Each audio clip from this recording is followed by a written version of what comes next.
All right, good afternoon, everyone, and welcome to today's live cooking demonstration. My name is Ryan Smith. I am the Wellness Program Administrator here with Georgia State University's Employee Development and Wellness Services. By trade, I am a registered dietitian, and I'm very excited to share this new recipe with you today. Before we dive in and get started, I do want to cover just a couple quick things. We are going to be recording today's session, so if you want to view it again later or share it with a colleague who may not have been able to attend, we are going to be uploading a copy of today's recording to our EDWS YouTube page. There you can find past cooking demonstrations, as well as some of our other offerings like guided meditation, yoga, our snack and share support group, and more. So we encourage you to check that out. Additionally, throughout today's presentation, if you've got any questions, comments, anything like that, please make use of the WebEx chat feature. We'll keep an eye on that, and at the end of today's presentation, I'll be sure to go over any comments or questions that may have been brought up. With that being said, let's go ahead and get started. So today we are going to be making a lemon lentil salad with feta. So though the name salad is, or the word salad is in the name of the recipe, there's actually not going to be any leafy greens. So it's a bit of a different recipe. Our base for this salad is actually going to be the lentils themselves, which we'll talk about more in a minute. In terms of equipment, all you're going to need is a cutting board and a few mixing bowls. It is an incredibly simple recipe, a no-cook recipe, which I love. Some days I want to eat healthy, but I might be low on time, or maybe I just don't want to make a big mess, kind of get things dirty over on the stovetop. So this is great for those kinds of days. This recipe is going to make about 6 servings, anywhere from 4 to 6, depending on how big of a serving you give yourself. And it is packed with nutrition. So let's get started.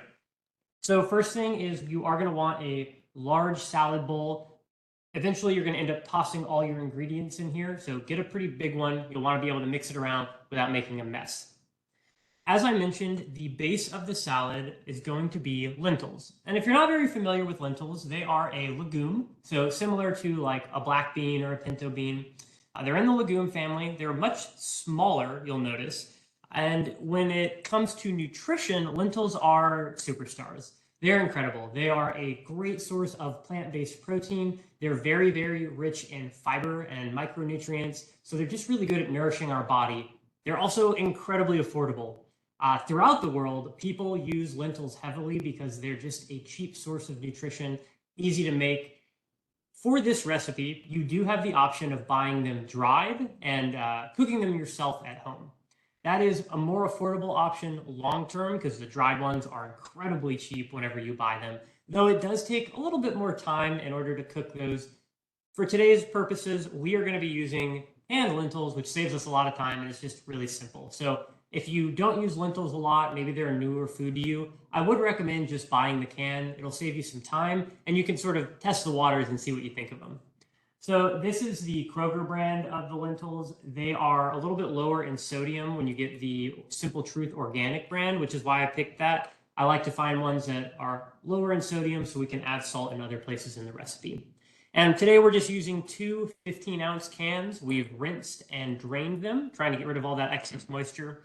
And we're just going to go ahead and add those 2 cans into the large salad bowl. And then we will set that over to the side.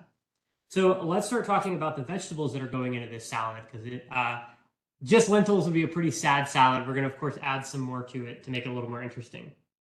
You're going to want 1 cup of chopped cucumber. Depending on the size of the cucumber you buy, that may be about half of a cucumber. You can see I'm using a leftover from earlier this week. And the first thing I like to do when I cut cucumbers, this is my strategy for cutting any vegetable, really. Of course, I've rinsed it to kind of wash it off. I'm going to carefully cut off just a slice from the side. And in doing so, I've made a flat surface here, and we've got this little leftover plank. And the flat surface means that this cucumber is now a lot more stable on the cutting board. If I were to try to cut it while it was still rounded, you can see it rocking around, and that's just dangerous. The knife may slip. We want something that has firm contact with the cutting board. So from here, the next thing I do is I'm going to cut some just vertical strips along the cucumber, just like that. And now you've got these several long sort of plank-like pieces, which we can position flat on the cutting board so that none of them rock. From here, we'll make a couple more vertical slices like so. And we'll repeat that for each plank. And then you kind of get these almost like matchstick style pieces. I am keeping the seeds in the cucumber. Some people will buy a de-seeded cucumber or they'll try to de-seed it themselves. The seeds are totally edible. They are completely fine. So I always just keep them in. It's easier that way. Now, with your strips, we're going to rotate them 90 degrees, and now we'll make additional cuts in the perpendicular direction. I'm curling my fingers like so. We want the fingertips curled under so that they are protected by the knuckles, so that just in case you happen to sort of nick something with your knife, you'll just scrape your knuckle a little bit rather than hitting that fingertip, which is a lot more vulnerable. So we will now repeat this process for our other cucumber pieces. In terms of nutrition, cucumbers are great. They have a lot of water content in them, which can help us stay hydrated throughout the day. Drinking water is, of course, another great way to do that, but you can get water from the fruits and vegetables that you eat, and cucumbers are very, very rich in water. They're also a good source of vitamin K, which is important for a number of different functions in the body, and they're a good source of fiber, too. Fiber helps us with healthy digestion, maintaining a healthy blood sugar, keeping our cholesterol levels at a good place, and also just feeling full and satisfied, which is great when we're trying to maintain a healthy weight. And then finally, cucumbers do have a little bit of vitamin C in them, which is great for our immune system, though the real vitamin C superstar of this recipe is going to be our bell pepper, and we'll talk about that in just a moment. So finishing cutting up these cucumber pieces here. Again, our goal is to aim for about a cup of the diced cucumber, though I'm just keeping it simple and using half a cucumber. A quick reference, if you don't have a measuring cup, if you ball up your fist, for most people, that's about the size of 1 cup. So you can kind of use that as an estimate when it comes to vegetables. If you're baking, you want to be more precise, but for making a salad, if we're a little over a cup or a little under a cup, it won't hurt anything. So we'll throw in that diced cucumber to the lentil mixture there, starting to get a little more color in the recipe. You'll notice the lentils are just kind of an earthy brown, not super exciting to look at, but the cucumber adds a little bit of green, and we'll add some more color as we continue. Next up is our bell pepper. Now, if you've seen me on a cooking demonstration before, I have one particular way I like to cut these. I think it's the best way. I'll walk you through it now. So we've rinsed it already. Bell peppers, like the cucumber, very irregular shape. It's going to roll around on the cutting board. So what I do is first, I cut the top off of it, just like that. And then I'm going to take the bell pepper and cut the bottom off about the same amount. And what I've done is I've sort of made this tube shape, and I can now easily see the inside of the bell pepper. Usually the middle is connected by anywhere from 3 to 4 points, and you can just stick the knife in there and sever those. And then you should be able to pull out that middle part that's not edible with no problem whatsoever. Another interesting thing, just while I'm looking at it, if you've ever cut a bell pepper before, you see that green inside of there, and there are some on the top of the piece as well. So those bell peppers, as they grow, sometimes you get these sort of bonus peppers inside of them where they're attempting to grow additional peppers. They're edible as well if you want to eat those little pieces. But if you've ever wondered what that was, sometimes they can grow in some interesting patterns. So we've cut this into this hollow tube now, which is perfect. From here, I cut that in half. And just like that, we now have a flatter area to work with.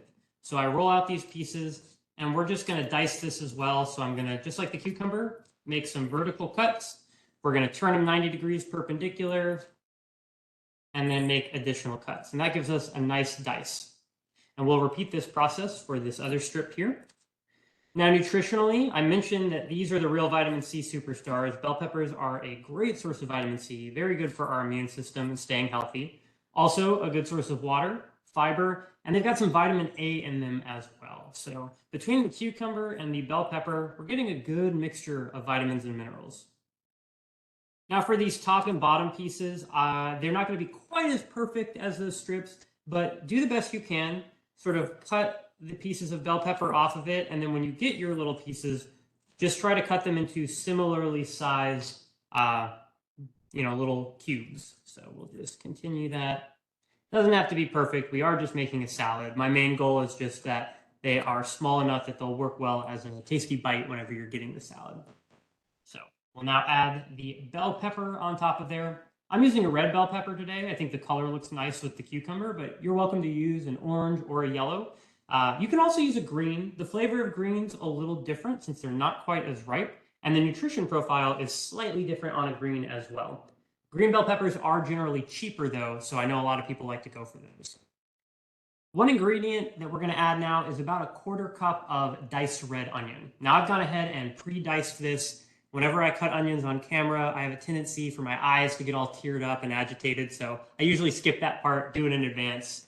So we're just adding in a quarter cup of the diced red onion. And then we are going to make our way to the dressing, because right now we just got a big bowl of vegetables, which is great, but we want to give it some flavor. We want everything to sort of meld together and really just be bright and interesting when we enjoy it. So getting maybe a medium-sized mixing bowl here, we will get started. And this is a very simple dressing recipe. You're going to use a third of a cup of extra virgin olive oil. And extra virgin olive oil is great for salad dressings. It's not quite as helpful for cooking because it has a low smoke point, which means it sort of starts to burn earlier than some of the more resistant oils will. But when it comes to salad dressings, I think extra virgin olive oil is truly king. So then we'll add a third of a cup of lemon juice. You can use fresh squeezed lemon juice if you want to get fancy with it. I just use the bottled stuff today because I always keep it on hand in my refrigerator, and I find that to be very convenient. We'll then add a quarter teaspoon of salt, so just a little bit. Try not to go overboard because we are going to have some delicious feta cheese added later, and that'll be giving us a lot of that good salty flavor. And then you can do some ground black pepper to taste. I usually just like to be generous with it because I am a fan of black pepper. All right. Then we're going to do 2 teaspoons of Dijon mustard. If you don't happen to have this nearby and you just have regular mustard, you can get by with that. This is definitely a mustard that I think is more geared towards salad dressings, but you'll still get the spirit if you're just using regular mustard. I got a little bit still on there, so I'm going to use a spatula to just scoop that in because I want all that mustard in there. It adds a lot of nice vinegary flavor to the dressing. Okay. And then there's one more ingredient we're going to add to this salad dressing, and that is fresh dill. Now, you might have dill as a dried seasoning in your cabinet. And if you want to use that, you can definitely swap out fresh dill for some dried dill. You can look up conversions online for about how much you'd want to use in order to do that. But we're going to get fancy today, and we're going to use fresh dill. Now, I bought this at Kroger. There is, in the refrigerated section, you'll frequently see, usually near the pre-chopped vegetables, maybe near the baby carrots, things like that. There'll be a section where they'll have fresh herbs in these small plastic containers you can buy. At the supermarkets I've been to in the area, I don't normally see fresh dill in a larger quantity where you might see it with parsley or cilantro. So I usually have to get it in these packages, but they're pretty affordable. And we really only need, about 1/4 of a cup or 1/3 of a cup today. And one of the nice things about buying the fresh dill, when you pick it up, you smell it, it's really potent. It's really strong, has a very nice scent to it. And that's going to help enhance our recipe. The dried stuff works too, but there's just something about using the fresh kind. Now, when you're working with dill, you are going to get these stems in them. And what I'd recommend doing is just picking the pieces off of the large stems. It's okay if some of the thinner, smaller stems are still intact, but if you've got these almost like tree branch-like guys, we don't really want them going into the dressing because we're not cooking this. They're going to be a little crunchy, so we're going to stick to these sort of soft, like needle-like ends on the end of the dill. So continue picking those and just pulling these off. Now, nutritionally, the dill is not really going to add a whole lot. We're not doing a big enough quantity to really make a big difference. It will have some things like fiber in it, like any plant food will have, but this is mainly for flavor, for seasoning. So we've separated those. We're going to move this over to the side. And when it comes to cutting herbs like this, whether you're doing cilantro, parsley, dill, like we're doing today, the best technique I've found is to sort of roll it up or bunch it up. Some people will say it's like a cigar technique because you're trying to roll things up together. And then just take the knife and make these small cuts. Remember to curl your fingers to protect those fingertips. And we're just going to slowly push it towards the knife and work our way through it. Once you get to the end, you can rebunch it, maybe turn it a little bit so you can come at it from another angle. And we'll just continue to rock that knife and make these cuts. Our main goal here is just to get it to small enough pieces that it can mix well with the dressing and be distributed throughout the salad. We don't want to have one big bite full with a bunch of dill in it and then other pieces with no flavor in it. So that's really our goal here. And that's looking pretty good. So what I'm going to do is scrape this off into our salad dressing. Again, we're aiming for about 1/4 of a cup or up to 1/3 of a cup. I'm going to rinse my hands off here because you'll see the dill, once it gets a little moist, has a tendency to stick.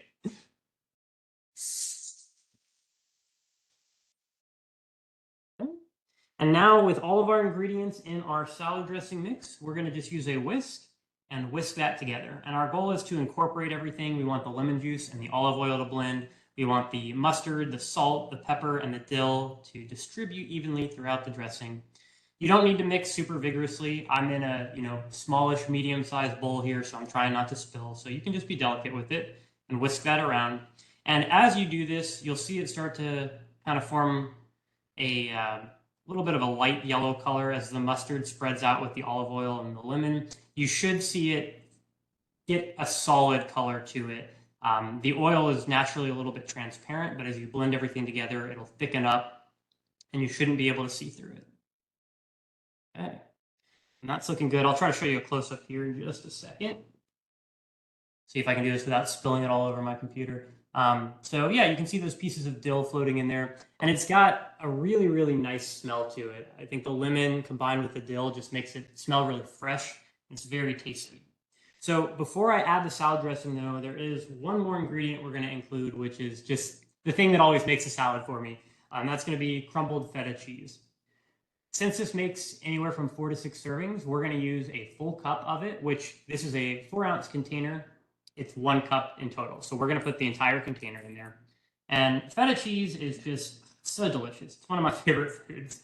It adds a little bit of protein, adds a little bit of fat, but largely it's going to be adding some nice saltiness to the dish to really bring out those flavors. And now we will go ahead and pour our dressing over that salad. I like to keep a spatula nearby for this part because you can see as I pour it out, there's still dill stuck inside. And I want to get that freshness in there. Now, when you first add this dressing to the salad, you're going to toss it and mix those flavors around. And you can eat it immediately. The flavors definitely work. Everything tastes good. But if you're able to refrigerate it for a couple hours beforehand, the dressing will sort of marinate with the other ingredients. And I find it picks up the flavor a little bit better and just tastes a little better because of that. So now, looking at our big bowl of peppers, feta cheese, we've got the dill in there, the cucumbers, and the lentils buried at the bottom. We're just going to toss it. We want everything to mix together. We've got all these bright colors popping out with the bell pepper pieces. And just stir it around. I'm using a spatula so I can sort of scrape down the sides, pick up that dressing, and make sure that it gets worked into the salad. So kind of show you what we're looking with now. You can see that rainbow of colors. I think it's just a really visually interesting dish because there's so much to focus on. And we'll go ahead and plate some. Show you what that looks like. A spoon here real quick. I'm just going to scoop some of this in. Like I said, anywhere from 4 to 6 servings, depending on how big of a serving you would like to give yourself. So there is our completed dish, our salad there. This is really great for meal prep. It works super well in a Tupperware container with a lid on it. You can keep it in the fridge for up to 4 days, so good for planning out a healthy week. Nutritionally, it will largely depend on the number of servings you break it down into. If you break it down into 6 servings, it's only about 280 calories, so very, very light, but still high in protein. It's got 13 grams of protein thanks to the feta cheese and the lentils. It also has 11 grams of fiber, which is more than 1/3 of your daily fiber needs, which is phenomenal. A lot of us don't get enough fiber. So working this into your diet can be really good for supporting those things I talked about: healthy digestion, blood sugar control, just satiety, and healthy cholesterol levels. But at only 280 calories, you may find yourself a little hungry if you're doing it for a lunch meal, for example. So consider pairing it with some other foods, maybe having a piece of fruit on the side or enjoying something else small with it. This is all plant-based. Certainly, if you wanted to add some animal protein to it, doing some grilled chicken or something like that is always a nice, easy way to complement things like this. Alternatively, if you broke the salad down into 4 servings instead of the 6, you'll come up to a higher calorie count per serving, which might be more suitable for lunch, but that's entirely up to you and how you want to divide things up. But all in all, very, very simple recipe, minimal equipment required, doesn't make a big mess, and it is super tasty. I love salads like this. They're just very fresh and exciting to enjoy. So I saw we got a couple comments. I do want to glance at those real quick and see if we can answer some of those. Oh, okay. What is the difference between virgin and extra virgin olive oil? Good question. So when it comes to our vegetable oils, um, a lot of it has to do with sort of the refinement process. An oil that is more refined as they're extracting the oil from it will generally be more stable and have a higher smoke point, which means we can cook it at a higher temperature. Canola oil is a common example of one that has a very high smoke point. It's very refined, which means it's stable and we can heat it to higher temperatures. So if you're cooking on the stovetop, maybe you're frying something, oils like that can be beneficial because they're more refined. A less refined oil often has more of the flavors of its original source. So olive oil, for example, extra virgin olive oil tastes more olivey, if you will, than like a canola oil or something that's more neutral because of the refinement, but at the cost of not having that high smoke point. So with an extra virgin olive oil compared to like a regular one, we're getting more of the olive flavor, but the oil is more sensitive, so it's not as good for cooking applications, but it's great for making dressings where we want that flavor to shine through. Similarly, if you go to an Italian restaurant and they serve you bread, they'll put that olive oil out in the middle, crack some pepper over it. That's typically extra virgin olive oil as well, because you can taste more of the nuances of some of those flavors. Question here about how long it'll save in the fridge. Like I said, up to 4 days for the leftovers. Whenever the feta cheese or any of the vegetables have dressing on them, it is going to degrade the texture quality a little bit as the days go on. But even by the 4th day, I've found that this still tastes good. Most of the vegetables still stay firm and are great to bite into. If you really want to, you could mix the dressing separately and keep it in a container, and then just add a little bit to the food itself right before you serve it. But even at the 4th day, I still think the texture works well. So I find it easier to just mix it all together, put it in a big Tupperware container, and then divide it out. What is a good substitute for lentils in this salad? So, like I mentioned, lentils are really the base of this salad. They are going to be providing healthy carbohydrates and fiber. They are our main source of protein. So they are kind of the center point of the salad. That being said, if you don't want to use lentils, a couple weeks ago, we made a sort of similar Greek or Mediterranean inspired salad that had chickpeas as the base. Nutritionally, lentils and chickpeas are very, very similar, or garbanzo beans, another name for chickpeas. So if you don't want to use lentils, maybe you don't like the flavor or the texture of them, chickpeas would be a perfect substitute. Literally keep everything else the same, the bell pepper, the cucumber, all these flavors will still work well together with those chickpeas. So I would recommend that as the best alternative. Oh, here's a question. Jay, just want a clarification on the serving size for the salad. So it depends on how you divide it up. It makes anywhere from 4 to 6 servings. If you are going for the 6 servings, it's going to be about 1 cup. So what I plated out here, that's approximately 1 cup of the salad. So a 1 cup serving size has about 280 calories and 13 grams of protein. When I send out the recipe card that we'll include for everyone who attends today, I'll be sure to make note of those serving sizes on there so you can use that as a reference if you decide if you want to scale up, down, or anywhere in between. Okay, I like the wording on this question. If my husband is suspicious of lentils, what else would work? They said rice with a question mark. So like I mentioned with the chickpea substitute, chickpeas are a really good one-to-one exchange nutritionally for the lentils. While you could make the base of the salad something healthy like quinoa or brown rice, you're not going to have as much protein as you would get if you were using a legume like lentils, chickpeas, or garbanzo beans. So I really would recommend trying to use maybe chickpeas as an alternative if they're not a big fan of the lentils. You can do rice, you can do quinoa or a healthy whole grain as the base. Just be aware that the protein content will be lower because of that. So that might be a good opportunity if you are someone who eats animal proteins to add grilled chicken or something like that on top of it to sort of make up the difference. That's the way I largely will look at foods like this, is if we are making substitutes and we pick a food from a different food group, I'll ask myself, well, what can I add back to it to balance things nutritionally? And in this case, an animal protein might be a good idea.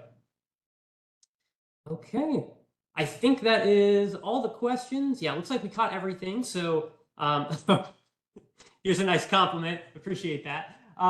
So keep an eye out in your email. We are going to be sending a follow-up where we'll have a link to the recording, a copy of the recipe so you can try it at home with any substitutions you might like, and let me know what you think of it. And then we'll be sending a link to a short survey where you can tell us what you thought of today's session. If you've got ideas for future sessions, constructive criticism or feedback, we love to hear it. It helps us make our programs that much better for you all. So only takes a couple minutes to complete, so keep an eye out for that. You should see it in your inbox either today or tomorrow.